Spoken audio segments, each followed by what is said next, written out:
Let's keep it moving, fellas. We're going into the marquee game. We're going into the Super Bowl. Let's be honest. This is the Super Bowl. Whoever wins this game, in my opinion, is going to have the easiest Super Bowl win in history. And I think most of the, American sports world will agree with you there. But we're going on to the Bills and the Chiefs. Ben, we're going to start with you again. Is Patrick Mahomes going to three-peat? If they win this game, it's pretty much, like I keep saying, I think it's a lock that they will three-peat. Or is Josh Allen finally going to have his moment? What do you think? I think it seems like the year that Josh Allen finally gets his moment. With everything that we've seen the last few years in the playoffs, they keep on getting knocked out by them. This feels like a very complete team. Von Miller's playing well this year. The defense is playing well as a whole. I feel like it's probably the best defense we've seen of these teams that have gone up against the Chiefs in the playoffs. And on offense, Khalil Shakir is doing well. They got rid of Stephon Diggs, who was kind of a cancer to the locker room. Yep. And, he's had that on a lot of teams, but they've replaced him with some great receivers with Shakir. And now they have Amari Cooper as well. And I understand he hasn't had the greatest season so far, but he's still a good receiver. And I feel like they're the most balanced they have been in a while. And the Chiefs are the opposite. If you're going to pick one Chiefs team from the last 4 years to lose to this Bills team, I know, retrospect is everything, but it feels like it would be this one. I understand they had an amazing season still, 15-2. Can't deny their record and everything, but those close wins. They've already lost to them once this year, and I just think this is the Bills' year. However, I do think that the pass rush attack. Unfortunately, last week my favorite prop was Patrick Mahomes over 23.5 rush yards. He had kneel downs, didn't get there, which I've learned my lesson, and now I'm going to take his rushing attempts because that would have won if you played it last game. So I'm going to take it this game to learn from my mistakes. Patrick Mahomes over 4.5 rushing attempts. Still everything I said last week, which would have won if I just took rushing attempts, but I'm an idiot. Same exact reasons. I believe that Bill's rushing attack is going to get to him. He's going to do what he does in the playoffs. He's going to scramble. He's now hit this in 4 of his last 5 playoff games. He always runs more in the playoffs. It's just what he does. When the games mean more, aka the playoffs, he runs more. That's just how it is. And he's going to have to scramble with that Bills rushing attack. So I believe that Mahomes will get over the 4.5 rushing attempts, but won't win the game. I think the Bills win this one. There we go. I'll jump in next. It scares me because I'm on the same side with the Cluck King himself, Ben, yet again. Let's go, Bills Mafia. It's the Bills' year. 100% it's the Bills' year. Everything is lining up perfectly for them. Ben, you said it perfectly. This is the one year that I do think that they have the better overall team. I know that the Chiefs do have that fantastic defense, but I think Josh Allen and this offense of the Bills are going to be able to have their way, be able to move the ball, and be able to find the end zone.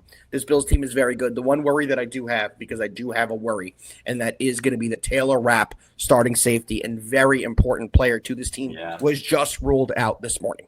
I will admit, that does scare me. I did not want to see Taylor Rapp or Taron Johnson being ruled out of this game because they are both critical players for this defense. But I think we will get Taron Johnson playing, and I still believe in this Bills team to do enough to win this one. And in the playoffs, the Chiefs kind of had a free ride here. They got to play the Texans, who I don't think are a great team. Well, on the other side, the Bills took care of the Broncos pretty easily. And then last week, they played a very impressive game against the Ravens. I know the whole Mark Andrews thing, they probably should have tied it. I think even if they did tie it, the Bills would have went down and got a field goal pretty easily in that one anyway. They still had a ton of time. So this Bills team has been proven. They've proven what I needed to see out of them, and I really do think they will be able to get the win. So give me the Bills on the money line, and that's my official play. We'll go over props when we get to that part of the show. Jammer, what do you got on this one? Oh, man, like you said, this is the marquee matchup. We got the Bills and their amazing offense versus the Chiefs and their amazing defense. But like you guys said, this Chiefs offense is just not what we've seen in the years prior where they're just absolutely moving the ball up and down the field. It seems like nobody can even stop their offense. But we saw earlier this year, Buffalo is the one team to take down the Chiefs, like where they were actually playing their starters. 30-21 game in Buffalo back in week 11. Now we're shifting the game into Arrowhead Stadium where the Chiefs haven't lost a meaningful game since Christmas of 23. You mean Josh Allen had, bro?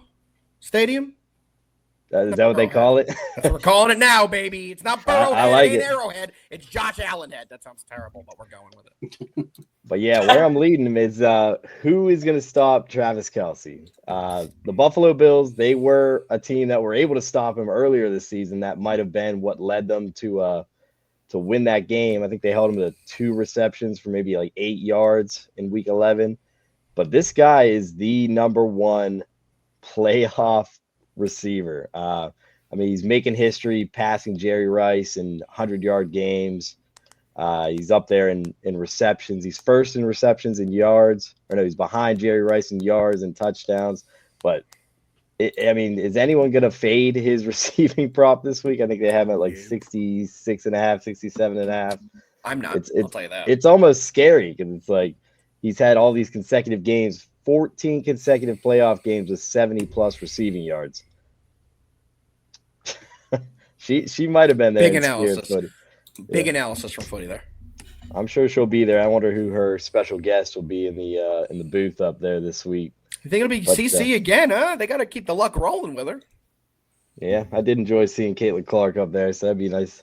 Be a fun one to see. But in terms of plays, I think that they are going to shut down Travis Kelce. But whenever I say shut down, I'm hoping he's under like 80 yards so they can keep this game in touch. I'm going to be looking at a different receiver here for the Chiefs. They didn't have to get a lot of them involved last week with the way that they were moving that ball with Travis Kelce. It just seemed like he was unguardable. I think they'll try and shut him down a little bit more this week, and that's going to put pressure on the other receivers like Hollywood Brown and Xavier Worthy. Hollywood Brown didn't get any receptions last week, but he did have that deep ball that he almost caught. We tried backing him last week. We're going to run it back again this week. They got him at 32.5 yards, I believe, 36.5 for Hollywood Brown. We're going to look for his targets and his receptions this week. So we're going to be taking over 36.5 for Hollywood Brown. It kills me to say this, but I am backing you guys here with the Bills. I'm going to be taking them at plus 1.5. We got a 3-piece so far. See if JD can keep that going or if he's going to be going up against us. As well for the Bills, we're going to be riding this train. It's the Josh Allen anytime touchdown train. He just seems to be the guy that they want the ball in his hands whenever they get inside that 20 or 10-yard line. We know he can get it done with his feet. We see him even get it done whenever he throws it to Amari Cooper, and Amari Cooper trusts him enough to pitch him back the ball, and he can run it in. We've seen this guy do it almost every single way each week. So, especially in the playoffs and a big game like this where he's lost, 3 straight in the playoffs to Patty now, he's going to want it more than anyone out there. So you got to back him on the anytime touchdown train. And then for my last play of the game, we're going to be looking on the other side of the ball, and I just think that this is their little wrecking ball once they get down to the red zone, and that's Kareem Hunt. Kareem Hunt anytime touchdown. I think he's got a plus 180. Yep. Seems very high, but that is because that they do have that threat down the red zone of all those little switch plays that they run with Patty, running the motion, doing the options. But I think that they're just going to try and keep it conservative, just get the ball in the end zone, not try and run anything too crazy. So give it to Kareem Hunt at plus 180. I know they got Pacheco down there as well, but I think that once they get inside the 10 and the 5, it's Kareem Hunt's game there. So I agree. Those are who I'm liking. Joe, quickly, I wanted to touch upon this. When they meet in the playoffs, in all their combined meetings, they have a total of 15 passing touchdowns and 1 interception. I would be very weary to bet interceptions in this game because the play calling is not going to be like what we saw early in the season. So I do want to put that out there. JD, let us know why the Chiefs are the lock of the millennium or something like that. I've been on this Bills team literally all season long. I've been playing them in some type of way, and they've done very, very well. This week, and when we get to this time of the year, as far as my numbers and as far as actually finding value and having a real edge, there's usually not really one there. Like my numbers are normally pretty much like spot on. I can say though this one they are actually off. They have the Chiefs on the other side of 3. So I'm on the Chiefs. I'm actually going to be riding them. The value to me is there. You know, But the the Bills, you know, their last game versus the Ravens, it just they like got the win. They just didn't really impress me though. Like I don't know what it was about it. They just didn't really impress me though. And this week, the Chiefs. One random thing here: the Chiefs, they have not turned the ball over, and actually their last 8 games. it's insane. So I mean, they're just taking care of the ball, and as we've seen throughout these playoffs, whoever takes care of the ball, wins. I mean, we've seen it literally every single game. As far as defense, the Chiefs' defense, I definitely have to give them the edge there. The Bills' defense, they have gotten better though. It's really not as big of a difference. They're actually like as it used to be. Agreed. But definitely stuff to give the Chiefs the edge there. And then on the offensive side, the Chiefs, I've actually said this a few times throughout the past couple of years, but actually like Andy Reid saves his best plays. And this is that game where he's going to break them out. I know that's not as far as trying to handicap a game. It's not a real thing, but it is a real thing. So, as far as numbers, you can't really put a number attached to that, but, to me here, just it's very weird because I'm not normally on this type of side, but it's going to be a fun one. I'm actually pumped up to be able to back the Chiefs, to be able to have the refs and everybody. Man, it's going to be fun. Question: does that mean the 3 of us are on the Bills side, and then it's going to be fun to see the 3 of y'all cluck on our last show. You beat me to it. So we have the official championship week cluck bet. Is that going to be from this game? You guys all in for it? We all have to agree. I'm in because Bills are winning this game by 90. Now, are we doing the spread of 1.5 points, or are we doing a money line? Money line, Okay. straight up. Don't complicate things. Money line. What do you got? You in or you out? Yep, I'm in. Jammer, you in or you out? Super Bowl. Bills Super Bowl. Let's go. JD, welcome to hell, brother. Man. But on a real, any other props that we like in this game? Because there's some value, I think, on some long shot receiving props. Oh, no, you go ahead, JD. I can go after.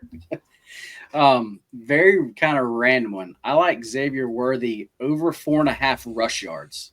Okay. I actually like that. And then actually give me him for an actual anytime touchdown. Let me check that one more time. That's at plus 200. Diamond Dog, don't like Noah Gray. We're officially back into we're going to hammer the ball to Travis Kelce in the red zone. No more Noah Gray. Regular season, Noah Gray, big play. Postseason, it's the Travis Kelce show. Ben, what props do you like in this one? So I have an extreme long shot. Me too, actually. You better not say my guy because we have not talked about this. So I'm actually going with a first touchdown scorer. Okay, we're fine. And I'm taking Keon Coleman, first touchdown scorer, plus 2,200. Okay. I have a sneaking suspicion that the Bills want to deliver an early blow if they can. And what better way than, of course, if they get the ball first or get a stop, but on their first drive, I should say, if they can get like a first down around midfield or the 40, Keon Coleman is their long ball guy. During the regular season, he had the highest average per reception at 19. He's not a volume guy for them. I know he doesn't get a ton of reception. He doesn't get a ton of targets. He's kind of a backup kind of guy. However, he does get some long looks. He gets some long ball throws and targets from Josh Allen, and he is their long ball guy. I think if they're going to go for a big play to open up the game explosively on their first drive, when they get the ball first to try and score and just really put a punch in to deliver at the beginning of the game, it's going to be a shot to Keon Coleman. And I think you're getting, plus 2,200 on a guy that I think actually is a pretty good look at a deep ball, especially on the first drive of the game. I don't hate that plus 2,200. You can also take him anytime first half because his anytime is plus 380, a number I actually don't love so much. But I think if he is going to score, it's going to be in the first half because that's when they're going to be looking for a kind of play like that. I don't know how much you're going to see in the second half plays like that. But in the first half, he's plus 750 to score anytime first half, plus 2,200 to score the first touchdown. I love both of those. There we go. I'll go over my long shot anytime touchdown. And it is also a receiving weapon from the Buffalo Bills. It is not the guy you picked. Thankfully, I have another option. And his odds currently for anytime touchdown are plus 650. And we're going with the shoeless wonder, Mac Hollins. Matt Collins can get behind the defense, and he's got a decent amount of targets so far this postseason. He does have 4 targets in the postseason for this Bills team, and I do think we're going to see a heavy dose of the rushing attack from the Bills. I think they're going to open it up eventually with some play action, but early in the game, run. Then on one of those first downs, they're going to hit a little play action and target one of the deep weapons. It could be Keon Coleman, absolutely. But I think Matt Collins is the guy, the veteran who's been there longer, who has more experience, who can get down the field and find his way into the end zone at plus 650. So I absolutely love Matt Collins as my long shot. And then Jess brought it up earlier, and I have to be the square with you on that one. And I'm taking Josh Allen anytime touchdown at minus 110. I know those odds are crap. I know it's the minus odds for anytime touchdown. But Josh Allen is the guy, if they get the ball inside the 5-yard line, who will get in the end zone. I don't think they're going to put the ball in any other people's hands when they get in the red zone that close. Maybe Cook gets some from outside the 5, but when you get inside the 5-yard line, they don't want to turn it over. And who doesn't fumble the ball and who gets his ass in the end zone? That's Josh Allen. So my 2 plays for anytime touchdown on this one are Matt Collins plus 650 and Josh Allen minus 110. Jammer, any touchdown props from you? Yeah, we're holding you to this, Billy. We're holding you to this. Yeah, you have to come on the show before the Super Bowl and Absolutely. pluck if he doesn't score or if he does. I like that. You're the one who made the offer, Billy boy. So if you do it, we'd love to see you on here. You put it in the universe. So Yep. Jammer, any touchdown props from you, brother? Yeah, so I already gave out Josh Allen. I'm on that train with you. If I was going to take anyone else, though, I'm looking here plus 700 Ray Davis. He had one last week. He is a bowling ball, and if there was going to be someone else that they would trust down there in the red zone, it would be little Ray Davis, man. But I want to also talk about the INTs that someone brought up earlier.